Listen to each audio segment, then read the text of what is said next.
Hello மக்களே, உங்களுக்கு ஒரு விழிப்புணர்வு ஏற்படுத்துறதுக்கு தான்.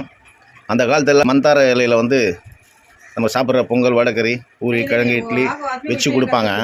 இது பாருங்கள், இந்த ஸ்டீல் கவரில் வச்சு கொடுக்குறான். இந்த ஸ்டீல் கவருக்கு எப்படி இந்த சுகாதாரத்துறை வந்து இதெல்லாம் அலோடு பண்ணுது? ஒரு கவர் கொடுத்தா இது பண்ணக்கூடாது, இது பண்ணக்கூடாது, எல்லாமே நடவடிக்கைங்க.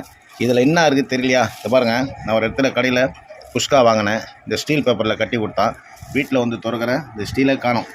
இது பாருங்கள், மொத்தமாக கையில் ஒட்டிக்குது. இது வந்து சின்ன பசங்க, பெரியவங்க எல்லாமே சாப்பிட்றாங்க. இதெல்லாம் வயிறு உபாதிங்க வையாங்க வராது. இதெல்லாம் நீங்கள் உங்கள் கண்ணுக்கு தெரியலையா? சுகாதாரத்துறைக்கு நீங்கள் என்னென்ன இது பார்க்குறீங்க? இந்த மாதிரி இந்த ஸ்டீல் பேப்பரை முதல்ல தடை பண்ணணுங்க. ஹெல்த் மினிஸ்டருக்கு இது கவனத்துக்கு கொண்டு போங்க. இந்த மாதிரி தயவு செய்து இந்த பிளாஸ்டிக் கவரில் கொடுத்தானா மக்களே நீங்கள் தயவு செய்து வாங்காதீங்க. மந்தார இலையில் கட்டி கொடுக்க சொல்லுங்கள். புரியுதுங்களா? இந்த மாதிரி இந்த பாலித்தீனை யூஸ் பண்ணக்கூடாது. இதை பாருங்கள், உள்ளே இருக்கிற பிரிஞ்சு